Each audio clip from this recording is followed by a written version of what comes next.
Why not 175 Andhra Pradesh ఎన్నికల్లో ఇది జగన్ నినాదం.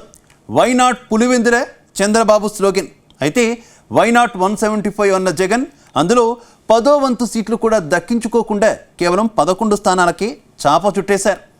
164 సీట్లతో సూపర్ హిట్ కొట్టిన చంద్రబాబు పులివెందుల గెలవకున్న జగన్ మెజార్టీ బాగా తగ్గించారు. ఇక వచ్చే ఎన్నికల్లో పులివెందుల్లో జగన్ ముద్ర లేకుండా చేసే యోచనలో బాబు ఉన్నారని తెలుస్తోంది. అసలు పులివెందుల్లో బాబు ఏం చేయబోతున్నారు? పులివెందుల నుంచి జగన్ను దూరం చేయడం సాధ్యమేనా?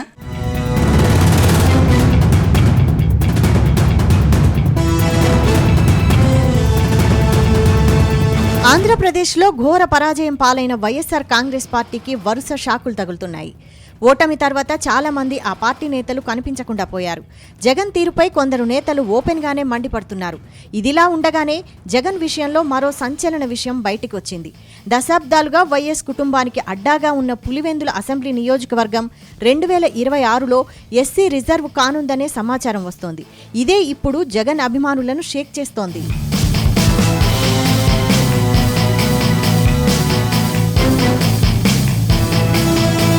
దేశంలో చివరిసారిగా 2006లో నియోజకవర్గాల పునర్విభజన ప్రక్రియ జరిగింది. తిరిగి 2026లో జరగనుంది.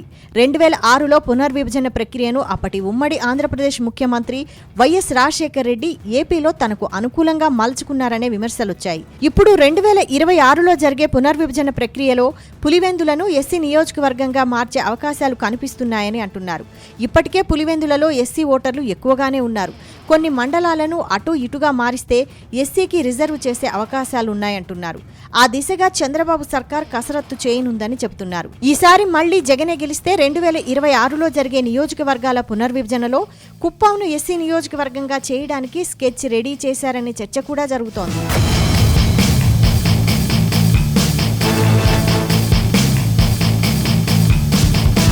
భారతదేశంలో తాజా జనాభా లెక్కల ఆధారంగా అసెంబ్లీ మరియు లోక్సభ నియోజకవర్గాల సరిహద్దులను పునర్విభజించేందుకు ఈ పునర్విభజన కమిషన్లు ఏర్పడ్డాయి.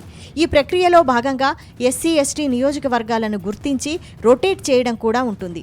ఒకే నియోజకవర్గం శాశ్వతంగా ఎస్సీ లేక ఎస్టీ రిజర్వ్ అవ్వకుండా ఉండేందుకు రొటేషన్ పద్ధతిలో రిజర్వ్డ్ నియోజకవర్గాలని మారుస్తూ ఉంటారు. రాష్ట్రపతితో ఏర్పాటు చేయబడ్డ పునర్విభజన కమిషన్ ఎన్నికల కమిషన్తో కలిసి పనిచేస్తుంది. సుప్రీంకోర్టు రిటైర్డ్ జడ్జీలు కూడా ఇందులో సభ్యులుగా ఉంటారు. కమిషన్ తీసుకునే నిర్ణయాలను సవాలు చేసే వీలుండదు.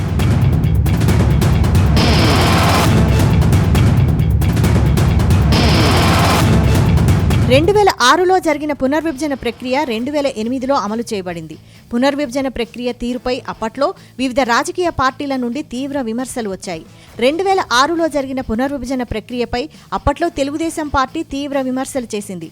కాంగ్రెస్కు అనుకూలమైన ప్రాంతాలను ఒకే నియోజకవర్గంలో కలపడం, టీడీపీ అనుకూల నియోజకవర్గాలలోని గ్రామాలని పక్క నియోజకవర్గాల్లో కలపడం వంటివి చేసి టీడీపీని దెబ్బతీశారని ఆరోపించారు. టీడీపీ బలమైన గ్రామాలను 2 నియోజకవర్గాల మధ్య విభజించి కాంగ్రెస్కు అనుకూలంగా మార్చారని టీడీపీ ఫిర్యాదులు కూడా చేసింది. టీడీపీకి బలమైన జనరల్ నియోజకవర్గాలను ఎస్సీ నియోజకవర్గాలుగా మార్చారని ఆరోపించింది. 2009 ఎన్నికల్లో కాంగ్రెస్ విజయానికి పునర్విభజన కారణమని కొంతమంది టీడీపీ నేతలు అప్పట్లో వాదించారు.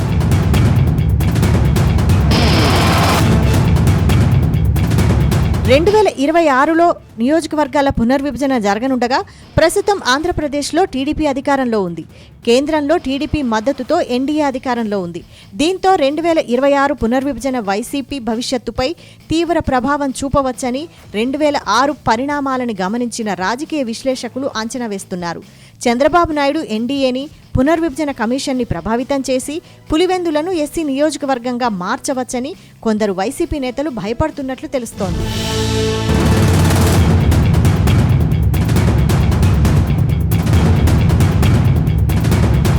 అంతేకాదు 2014 ఏపీ పునర్విభజన చట్టం మరియు నియోజకవర్గాల సంఖ్య పెరగాల్సి ఉంది. ఆంధ్రప్రదేశ్లో అసెంబ్లీ సీట్లు 175 నుండి 225కి, తెలంగాణలో 119 నుండి 153కి పెరగనున్నాయి. దీంతో 2 రాష్ట్రాల్లో ఎస్సీ ఎస్టీ నియోజకవర్గాలు పెరగనున్నాయి. ప్రస్తుతం ఉన్న అసెంబ్లీ నియోజకవర్గాల రూపురేఖలు మారిపోనున్నాయి. ఈ ప్రక్రియ కూడా తమకి ప్రతికూలంగా ఉండొచ్చని వైసీపీ భయపడుతోంది.